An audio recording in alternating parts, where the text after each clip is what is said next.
Kolkata trainee doctor rape और murder कांड पर आज सुप्रीम कोर्ट में सुनवाई होनी है। इससे पहले ममता सरकार ने बड़ा एक्शन लेते हुए आरजीकर मेडिकल कॉलेज के एक्टिंग प्रिंसिपल को हटा दिया है। मानस बनर्जी नए प्रिंसिपल बनाए गए हैं। आज सुप्रीम कोर्ट में सीबीआई स्टेटस रिपोर्ट दाखिल करेगी। उससे पहले सीबीआई ने 33 आरोपियों से पूछताछ की है। इधर कोलकाता डॉक्टर रेप और मर्डर कांड पर आम से लेकर खास सभी लोग गुस्से में हैं, नाराज हैं। बुधवार को पूर्व क्रिकेटर सौरव गांगुली अपनी पत्नी बेटी के साथ प्रदर्शन में शामिल हुए। मोमबत्ती जलाकर पीड़ित को श्रद्धांजलि दी। फिल्म डायरेक्टर विवेक अग्निहोत्री ने भी ममता सरकार के खिलाफ प्रोटेस्ट किया।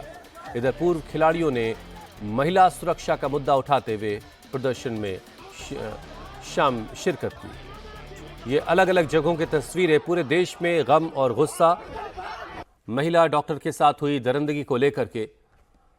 और कल सौरव गांगुली भी प्रदर्शन में शामिल हुए। ईडन गार्डन के बाहर प्रदर्शन में शामिल हुए। उसके बाद अपने घर के बाहर प्रदर्शन किया। पत्नी भी उनके साथ रहीं। विवेक अग्निहोत्री वो भी प्रदर्शन में शामिल हुए।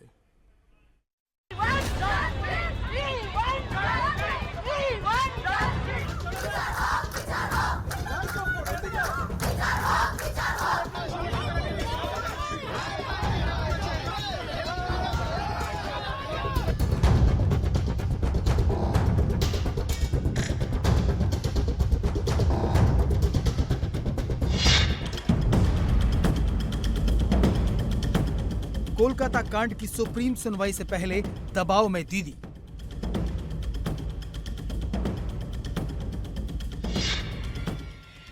ममता सरकार का एक्शन, एससी में सुनवाई की टेंशन।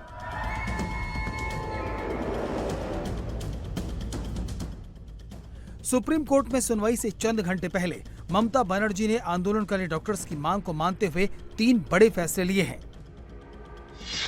पहला फैसला, आरजीकर मेडिकल कॉलेज के प्रिंसिपल सुहत्रा पाल और मेडिकल सुपरिटेंडेंट बुलबुल मुखर्जी को हटा दिया गया है।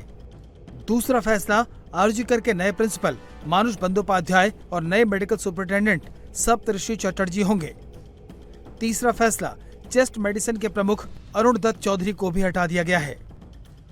पिछले साल जुलाई में भी मानस बनर्जी को इसी अस्पताल का प्रिंसिपल बनाया गया था, लेकिन तब तत्कालीन प्रिंसिपल संदीप घोष ने केबिन में ताला लगवा दिया और ममता सरकार में अपने रसूख के चलते 24 घंटे के अंदर ट्रांसफर का ऑर्डर कैंसिल करवा दिया। इसके साथ साथ ममता सरकार ने बुधवार देर शाम प्रशासनिक फेरबदल का ऑर्डर जारी करते हुए कई अफसरों का तबादला भी कर दिया। दीदी की सरकार ने सिविल वॉलंटियर के लिए बोनस का भी ऐलान कर दिया है।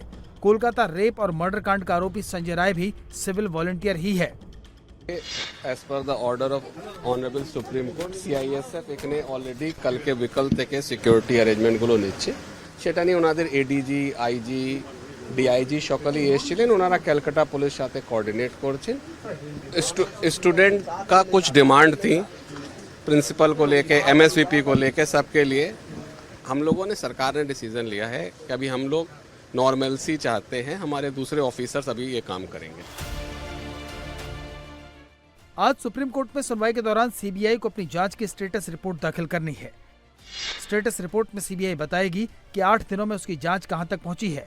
सीबीआई को इस केस में अब तक क्या क्या पता चला है, आरोपी संजय रॉय ने पूछताछ में क्या क्या कबूल किया है, सेमिनार हॉल की फॉरेंसिक रिपोर्ट में क्या निकला, आरोपी के बयान और रिक्रिएशन को कोलैबोरेट करके क्या निष्कर्ष निकला, वारदात में संजय रॉय अकेले ही शामिल था या एक से ज्यादा लोग शामिल थे, पूर्व प्रिंसिपल संदीप घोष का जांच में क्या रोल था, कोलकाता पुलिस की जांच में कहां-कहां खामी रही, कितने किरदारों की भूमिका संदिग्ध है और क्यों, इस दौरान कितने लोगों से पूछताछ की गई।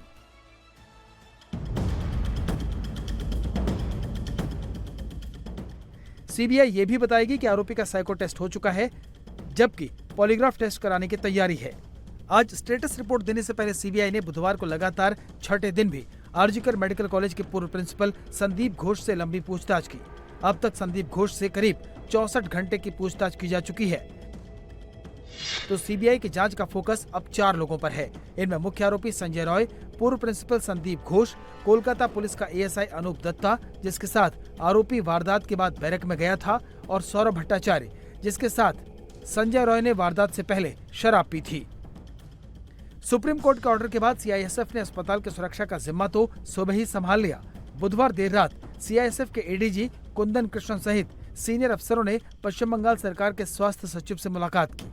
अब जब तक डॉक्टर्स चाहेंगे तब तक सीआईएसएफ ही हॉस्पिटल और मेडिकल कॉलेज के हॉस्टल्स की सुरक्षा में तैनात रहेगी। इधर Kolkata doctor rape and murder कांड पर आम से लेकर खास तक गुस्से में है।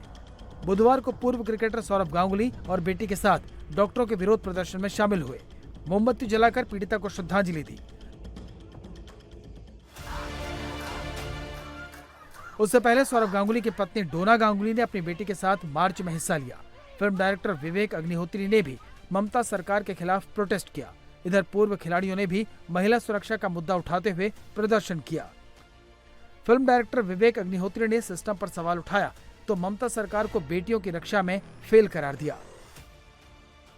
सिर्फ इतना डिमांड है कि आजादी के पहले से 1940 डायरेक्ट एक्शन डे के टाइम से यहाँ पे रेप को एक पॉलिटिकल वेपन की तरह यूज किया गया है। मैं ये कह रहा हूँ कि जो करंट गवर्नमेंट है, ये सिस्टम खत्म होना चाहिए। बंगाल में कम्युनल पॉलिटिकल इलेक्टोरल वायलेंस खत्म होना चाहिए and we have to make Bengal great again and that is possible only जो करंट पॉलिटिकल सिस्टम है वो पूरा चेंज हो। हर दिन एक रेप की घटना सुनते हैं और मतलब इतना खराब लगता है कि अभी भी 2024 में ये सब अभी भी हो रहा है। हम लोग इतना इक्वालिटी का बात करते हैं and we should not stop rape, like we can't even think of it and this needs to stop. माने there is like no saying it has to stop. दुनिया की कहीं भी जगह में, महाराष्ट्र हो, कोलकाता हो, दिल्ली हो, हर जगह में खबर सुनते हैं और इतना दुख होता है कि अभी भी ये सब होता है जब like women are where they are supposed to be and they're as equal as men, and why does this still happen? So we need to stop, like this has to stop. Kolkata कांड को लेकर बंगाल से लेकर देश भर के लोग गुस्से में हैं। कोलकाता में कांग्रेस कार्यकर्ताओं का प्रोटेस्ट हुआ। इस दौरान पुलिस के साथ झड़प हुई तो बीजेपी ने श्याम बाजार में धरना दिया। वहीं कोलकाता से दिल्ली तक डॉक्टर्स सड़क पर उतरकर प्रोटेस्ट कर रहे हैं। बुधवार को दिल्ली के जंतर मंतर पर डॉक्टर्स ने प्रोटेस्ट कर सीपीए यानी सेंट्रल प्रोटेक्शन एक्ट लागू करने की मांग की। इधर दिल्ली से बंगाल वापस लौटे गवर्नर सीवी आनंद बोस ने पीड़िता के परिजनों से मुलाकात कर उनका हाल जाना और परिवार को न्याय दिलाने की बात कही।